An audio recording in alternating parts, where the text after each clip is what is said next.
मैं हूं आपके साथ प्रीति रघुनंदन। आज पूरे देश की नजर इस बात पर टिकी है कि इस दंगल में किसका मंगल होगा। 3 लोकसभा और 29 विधानसभा सीटों पर हुए उपचुनाव में कौन मारेगा बाजी। 3 लोकसभा और 29 विधानसभा सीटों पर उपचुनावों की आज मतगणना हो रही है। सुबह 8 बजे से काउंटिंग शुरू हो गई है। 1 घंटा काउंटिंग को शुरू हो चुका है। सवाल यह है कि 3 लोकसभा सीटों पर किसका कब्जा होगा, किस सीट पर कमल खिलेगा और किस सीट पर हाथ का जनता को साथ मिलेगा। 3 लोकसभा सीटों में मध्य प्रदेश की खंडवा, हिमाचल प्रदेश की मंडी और दादरा और नगर हवेली की सीट शामिल है।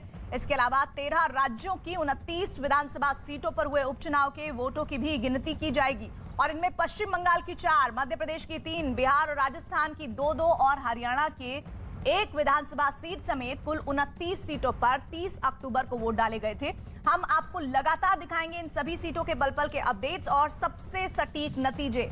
तो लगातार जो तस्वीरें हैं वो भी आना शुरू हो गई हैं और किस तरह से इन राज्यों में, इन 13 राज्यों में आज जबरदस्त माहौल बना हुआ है क्योंकि गिनती का दिन है, वोटों की गिनती चल रही है और इस बीच धीरे धीरे जैसे जैसे दिन चढ़ रहा है वैसे वैसे सियासी पारा भी इन राज्यों में जहां पर वोटिंग हो रही है वो पारा भी चढ़ता नजर आ रहा है। ऐसे में एक बार फिर से आपको बताएं, दरअसल ये जो पूरे विधानसभा बाय इलेक्शन की जो नतीजे हैं वो कैसे आने वाले अलग अलग राज्यों में जो चुनाव होने हैं उनके लिए एक बड़ा संदेश लेकर आएंगे और खास तौर पर जिन जिन राज्यों में सरकारें हैं, जिन जिन पार्टियों की, उनके लिए एक बड़ा संदेश इन बाय इलेक्शन के जरिए सामने होगा। दरअसल पूरी जो निगाहें हैं वो इन बाय इलेक्शन के नतीजों पर टिकी हुई हैं, जिनमें 3 लोकसभा हैं और 29 विधानसभा सीटों पर उपचुनाव में कौन बाजी मारेगा, ये सब निगाहें टिकी हुई हैं। इस पर और ज्यादा बात करने के लिए हमारे साथ हमारे अलग अलग जगहों पर सहयोगी जुड़े हुए हैं।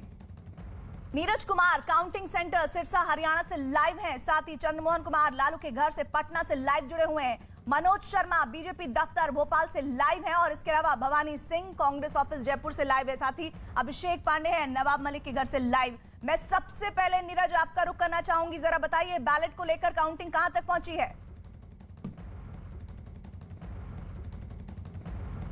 प्रीति, देखिए ईवीएम की काउंटिंग शुरू हो गई है। पहले राउंड की काउंटिंग शुरू हो गई है बैलेट पेपर के बाद और इस वक्त हम लोग मौजूद हैं देवीलाल यूनिवर्सिटी में सिरसा के, जहां मतगणना की प्रक्रिया चल रही है। देखिए पहले भी आपको बताया था कि जिस तरह से एलनाबाद विधानसभा सीट एक ही सीट है हरियाणा की जहां उपचुनाव हो रहा है, लेकिन सबसे चुनौती यहां है आईएनएलडी के उम्मीदवार की कि क्या वो अपना सीट बचा पाएंगे, क्योंकि तीनों कृषि कानूनों के मसले पर उन्होंने अपना इस्तीफा दिया था। एक बार आपको पीछे की तस्वीरें दिखाना चाहेंगे। तमाम जो अधिकारी हैं, कर्मचारी, वो यहाँ मौजूद है। हालांकि एक और महत्वपूर्ण बात नोटिस किया है प्रीति हमने इस दौरान की आप तमाम लोगों के चेहरे पे मास्क कम देखेंगे। कुछ लोग आपको मिलेंगे जिनके चेहरे पे मास्क है, चुनाव आयोग की तरफ से गाइडलाइंस आता है, लेकिन दूसरी तरफ आपको ज्यादातर, आप इधर पुलिस कर्मियों को देखिए, इनके चेहरे पे आपको मास्क नहीं दिखेगा। सोशल डिस्टेंसिंग का भी पालन नहीं किया गया है। दूसरी तरफ आपको वहां जो मेन हॉल का एंट्रेंस है, इधर अपने कैमरा पर्सन विकास से कहेंगे वहां की तस्वीरें दिखाएं। मेन हॉल के एंट्रेंस पे भी आपको कोई सोशल डिस्टेंसिंग नहीं दिखेगी। कोरोना को लेकर जो गाइडलाइंस है चुनाव आयोग की तरफ से, जो पिछले दिनों जारी किया गया था पिछले 5 राज्यों के विधानसभा चुनाव के दौरान और उसके बाद भी समय समय पर चुनाव आयोग की तरफ से तमाम जिला निर्वाचन अधिकारियों को उपचुनाव के दौरान हिदायत दी जाती है कि कोरोना गाइडलाइंस का पालन करें। उसका पालन होता कम दिख रहा है मुझे। यहाँ बहुत लोगों के चेहरे पे आपको मास्क नहीं दिखेगा, सोशल डिस्टेंसिंग भी नहीं दिखेगी।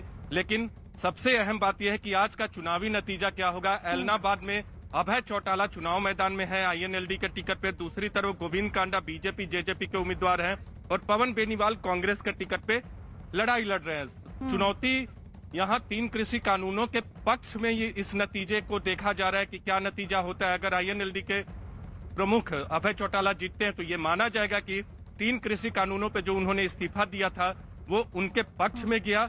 लेकिन अगर बीजेपी की जीत होती है तो बीजेपी सरकार को, राज्य सरकार को भी कहने का मौका मिलेगा कि 3 कृषि कानूनों पे मोदी सरकार और राज्य सरकार का जो पक्ष है कि तीनों कृषि कानून को वापस नहीं लेंगे, वो पक्ष सही है। मैं रुक कर लेती हूँ अभिषेक का। अभिषेक, नांदेड़ पे बताइए क्या चल रहा है इस वक्त और साथ ही साथ ये जो बाय पोल्स हैं ये कैसे इम्पैक्ट डालेंगे महाराष्ट्र की सियासत पर। देखिए, नांदेड़ में इस समय ईवीएम के वोटों की गिनती शुरू हो चुकी है। खबर है कि पहले राउंड की गिनती शुरू हुई है और जो बैलेट गिनती थी वो ख़त्म हो गई है। अगर इस पूरे चुनाव परिणाम को देखें तो बहुत महत्वपूर्ण है, क्योंकि अशोक चौहान जो कि महाराष्ट्र के मुख्यमंत्री रह चुके हैं, उनके लिए ये प्रतिष्ठा का विषय है। कांग्रेस से ज़्यादा अशोक चौहान के लिए इसलिए प्रतिष्ठा का विषय है क्योंकि नांदेड़ अशोक चौहान का पारंपरिक गढ़ है और पिछले 1 महीने से प्रीति अशोक चौहान मुंबई नहीं आए हैं। कई कैबिनेट मीटिंग को उन्होंने स्किप किया है क्योंकि वो नांदेड़ से निकलना नहीं चाहते हैं। वहीं दूसरी तरफ बीजेपी ने शिवसेना या कोई